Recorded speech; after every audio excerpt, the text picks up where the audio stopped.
মঞ্চের মুখপাত্র ও জুলাই অভ্যুত্থানের সম্মুখ সারির যোদ্ধা শরীফ ওসমান হাদী হত্যাকাণ্ডের চাঞ্চল্যকর তথ্য বেরিয়ে এসেছে।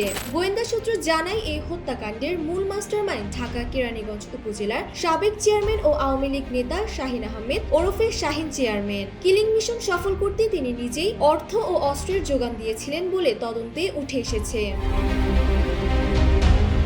পরিকল্পনা ও বাস্তবায়ন তদন্ত সংশ্লিষ্টদের মতে, জুলাই বিপ্লবে হাদীর বলিষ্ঠ ভূমিকা এবং ৫ আগস্ট পরবর্তী কর্মকাণ্ডে চরম ক্ষুব্ধ ছিল ফ্যাসিস্ট আওয়ামী লীগ। হাদীকে তাদের জন্য বড় বিপদ হিসেবে চিহ্নিত করে দলটির হিটলিস্টের শীর্ষে রাখা হয়। বর্তমানে ভারতে পলাতক শাহিন চেয়ারম্যান বিভিন্ন অ্যাপস ব্যবহার করে দেশে থাকা স্লিপার সেল ও নিষিদ্ধ ঘোষিত ছাত্রলীগের সদস্যদের সঙ্গে দৃঢ় বন্ধনের আস্থায় শক্তিশালী স্টিলের আরেকটি নাম জেডএসআরএম যোগাযোগ করে এই হত্যার ছক করেন। হত্যাকাণ্ডে শাহিন আহমেদের প্রধান সহযোগী হিসেবে নাম এসেছে গোপালগঞ্জ জেলার ছাত্রলীগের সাবেক সভাপতি আব্দুল হামিদের।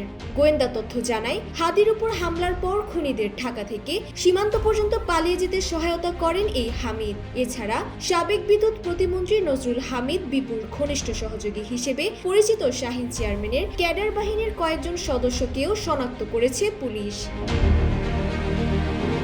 ডিএমপির অতিরিক্ত কমিশনার শফিকুল ইসলাম বলেন, মামলাটিকে সর্বোচ্চ গুরুত্ব দিয়ে তদন্ত করা হচ্ছে।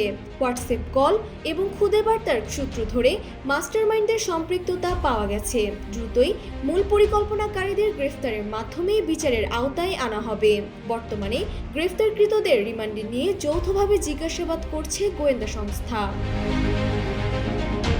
ডেস্ক রিপোর্ট, জয় দিন।